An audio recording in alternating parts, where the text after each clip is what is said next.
I'm Jerry Phillips with Movement Mortgage here at Lake of the Ozarks. The Lake's real estate market is still booming. My team and I pride ourselves on listening to you and compiling options that best fit your mortgage needs. We come up with the answers for all your questions, like how much home or condo can I qualify for? What financing option is likely best for me? The Lake is very unique. We can navigate the process together for a delightful experience. At Movement Mortgage, our closing process is the best in the industry. And back on What's Burning right here on Lake TV as we get ready for Thanksgiving right around the corner. And as promised, my good friend Jerry with the G, Jerry Phillips from Movement Mortgage, joins me now on the set. Jerry, thanks for being here today, my friend. Oh, it's my pleasure. Thank you for having me. Glad to. And Jerry, I said he works with Movement Mortgage, and so your job, Jerry, is to get people to the closing table, help them get that mortgage, get pre-approved, all the financing, and believe me, it's a lengthy process. I know because Jerry was my mortgage guy, is my mortgage guy, and got me to the closing table in very not exactly easy circumstances. So he's effective, I'll tell you that. And over the last couple of years, Jerry, your guys' industry from the boom outside of COVID, of course, what happened during COVID, and now with the inflation. But there's also stuff happening in your industry that really has you and a lot of your, I would say, people in your industry concerned right now, and with good reason. So what exactly is happening right now in the second home market? Right. It's the and you're right about the 2020 and 2021. It's absolutely magnificent years. 2022 hasn't been bad, and that's mainly because the Lake of the Ozarks market is very solid. The real estate market's solid. Inventory is the driving force, and it's even though it's picking up here of late, it is doing that because of the lack of what I'm somewhat concerned, not somewhat concerned, that I'm very concerned about. What happened at the beginning of this year, actually the beginning of second quarter of this year, April 1st, was Freddie Mac and Fannie Mae added additional pricing. This has nothing to do with inflation. This is completely additional pricing that they attached to second homes. Now, there's a couple of different reasons why they did this, and when they did that, that completely took the 30-year fixed Freddie Mac and Fannie Mae financing off the table for 99% of the borrowers, because most people do not want to pay 7% or actually higher now, and a couple of points. They didn't want to do that. When you're talking about borrowing $300,000, 2 points is $6,000. That is not something. So what they've been relying on is either cash buyers or going to and get an adjustable rate mortgage or a balloon, and that increases interest rate risk and risk to the consumer. That's what it's doing. And Freddie Mac and Fannie Mae justified doing this because they're saying, well, only the rich buy second homes, which is a complete erroneous. Yeah. That's so erroneous. It's the middle class that uses Freddie Mac and Fannie Mae.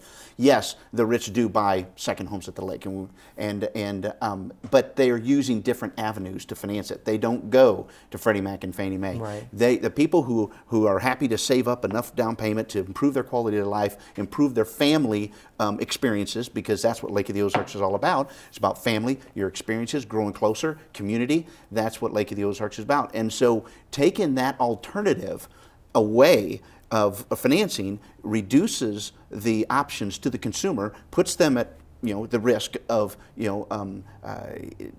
of not interest rate risk, whatever those kind of things that are associated with ARMs and balloons, paying cash, liquidating savings, things like that. But most people who use Fannie Mae and Freddie Mac in the past are folks who have saved up enough down payment, and they come here to the lake. We have a broad range of buyers here, from middle class to upper middle class to the rich.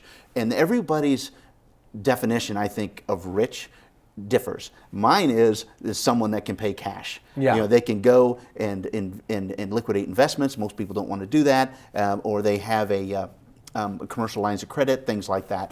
And some of this, like us normal people, don't. We are happy that we're able to save up enough down payment for a home so that we can take our family on vacations, build memories, and also at the same time build wealth. The other reason why they're going like, well, these people are buying these second homes and they're turning around and renting them. Well, that does happen, but if you really peel the onion back, what you have people purchasing these homes, they're occupying it for anywhere from 2 to 6 weeks out of the year.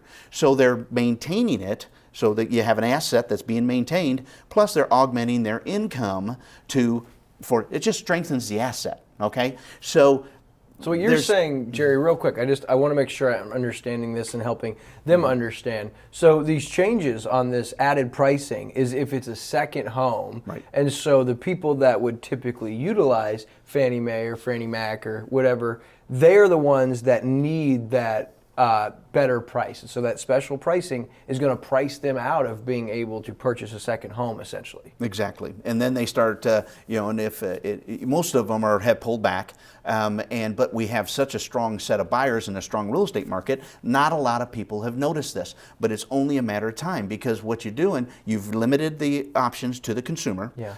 That has been in place for 4 decades. You know, how long has Freddie Mac been out and Fannie Mae been out there making second home loans? At least 3 decades, if not 4. But you're taking that off the table, and you're relying on the banking system. Well, the banking system, that money is finite.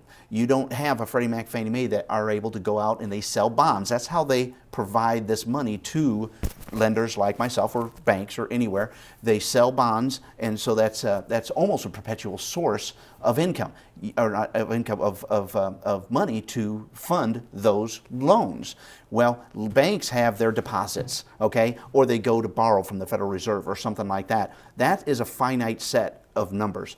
And eventually, that number is going to erode. They have capital ratios. What capital ratios means, they have to have X amount of money in the bank as opposed to how many or liabilities, loans that they have on the books. And there's ratios that they have to meet there. So let me ask this. So what's the twofold here? So what are going to be the ramifications felt now by middle class opposed to maybe what they feel in 3 to 5 years down the road? Well, right now the middle class, they're just stepping back. They're stepping back and they're just not buying. And if this continues, you're going to see probably a weakening of the middle class, the wealth building that people do when they purchase real estate. And of course, and the things that are the intrinsic values of that whole sense of community, the family, the building the memories, those are things that are going to be happening less and less. That's hard to gauge and that's hard to do. But with respect to the middle class, it's degrading the middle class is what it's doing, because instead of building wealth by being able to finance 30-year fixed on a second home, they're now either not doing it or they're going for an ARM, and they're increasing the risk to their wealth, to their family. Real quick, what's an ARM? You keep referencing. Our ARMs are adjustable rate mortgages. They're usually fixed for anywhere 1 to 7, maybe 10 years, and then they reprice. So if they're not in a position to if rates go up 2, 3, 4%, their rate's going to go up and their payment's going to go up that amount. If they're not in a position to either pay off the loan or to refinance into a fixed, which would likely be higher rate. Well, that's risk that you have no control over. It's interest rate risk. That's what it is. Scary. Mm-hmm. So what can be done about it? You said a lot of people in your industry are just like, it is what it is. But no, there's things you're doing and Exactly. Movement Mortgage is doing. So what efforts can you guys put out there to see this go away? Well, this is one of the efforts here is helping with this interview get the word out there that, hey, the consumer's choice has reduced. That's only going to gain a momentum and friction, as time goes by. And there's other things that we're doing. See, the thing about it is that Freddie Mac and Fannie Mae have oversight by a company, by an entity called FHFA, which is Federal Housing Finance Agency. They have a charter that they are required to follow, directives, and one of those main primary directives. See, because I've met with the National Mortgage Bankers Association. They were fantastic, very helpful, and we had a Zoom meeting back on November 4th, and we compiled kind of here's the approach that we need to take on this. Number one, that directive that I'm talking to and referring to is that they are to serve all geographical locations across the U.S. And by implementing these, and they're not just little, they called LLPAs, loan level pricing adjustments. They're not added pricing adjustments to these second homes little. They're huge. They're like 3 and 4 points. Points means, like, for instance, if you're doing a $100,000 loan, 1 point is $1,000. So just made, before it compounds. It's massive pricing increases that has just pretty much taken it off the table. And by implementing those, that is effectively redlining all second home markets, especially Lake of the Ozarks, because I'm going to get some empirical data on this, but I'm pretty certain that we have a pretty high percentage of second home sales as opposed to primary home sales, and it's massive. It's a massive impact. Well, Jerry, we're running close on time, but I got to ask: is there a light at the end of the tunnel? I mean, for your industry and with these regulations and changes, I mean, what do you hope or what can happen? Well, I mean, the key thing is going to be collecting the data, getting the right people to back the letter that I'm compiling, and I'm going to get that letter to the MBA, to our elected officials that we have here locally and statewide that represents us in Washington, and then it's just a matter of working. It's going to be a slow-moving machine, but it is something that is that's important, I do believe, to the health of this market long term. I get it that a lot of people don't know about this, but the reason why is because our market is so strong. Right. That doesn't necessarily mean it's going to stay that way. Are you getting support from other mortgage people and realtors they understand in this area, because they are also Yes. going to feel this? And that's what I'm going to do, is garner that support, Yeah. and build that support even more. I've already had several conversations with people, and a lot of them, a lot of folks, including the chambers, don't realize that it's a problem, and that's because you haven't felt that pressure of the reduced options to the consumer, because there's so many buyers. It's only a matter of time. It's only a matter of time. Phil, can you promise me you'll come back and keep us posted? It sounds like this might be a long road. Doesn't sound like it's going to be anything to happen overnight. Right. So I appreciate you coming, giving us some insight. And it sounds like those of you watching, get a hold of Jerry and see how you can get involved.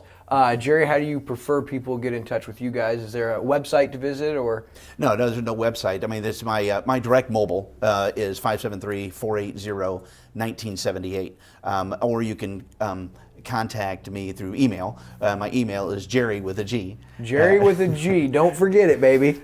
Jerry.Phillips, just like Phillips 66, at movement.com. So it's Jerry.Phillips at movement.com, and 573-480-1978, which you probably can't remember that year, but I do.